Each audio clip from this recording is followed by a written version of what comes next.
រឿងអូនប្រច័ណ្ឌថ្លៃព្រោះបងនៅអាឡ័យនឹកសងសាចឹងគេឆាតមកដូចមិនមែនរត់អូនសុំក៏យ៉ាងប្រាប់អូនឲ្យច្បាស់មានពីខ្លាំងគេឯកា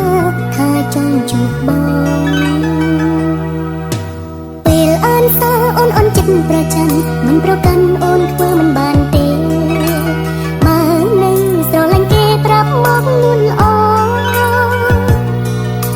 សុំនួនអូនសួរសំញឹមខ្លាំងណាស់សងសាចាំឬមិនចាំចិត្តបង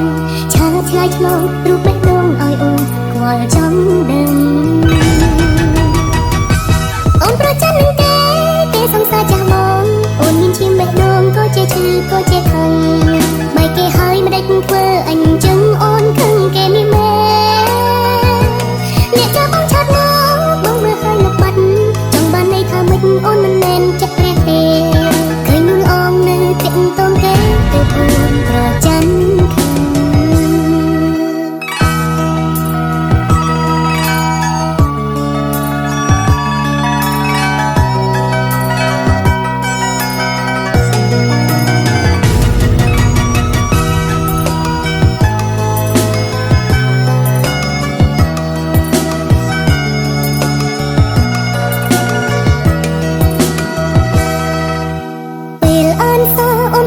ប្រច័ណ្ឌមិនប្រកាន់អូនធ្វើមិនបានទេម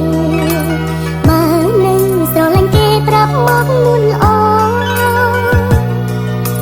សុំនួនអូនសួរសំញឹមខ្លាំងណាស់សងសាចាំឬមិនចាំចិត្តប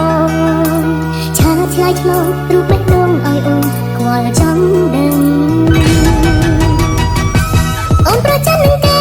គេសងសាចាស់បងអូនមានឈាមបេះដូងក៏ជាឈឺក៏ជាខឹងបែកគេហើយមិនដេចធ្វើអញ្ចឹងអូនខឹងគេនេះមែនមកតែលេខណាមកឆាត់មកមើលហើយលបាត់ចង់បានន័យថាមិនអូនមិនមែនចិត្តព្រះទេឃើញនឹងអងនៅតិចតូនគេប្រច័ណ្ឌ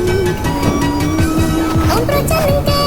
គេសងសាចាស់បងអូនមានឈាមបេះដូងក៏ជាឈឺក៏ជាខឹងបែកគេហើយមិនដេចធ្វើអញ្ចឹងអូនខឹងគេនេះមែន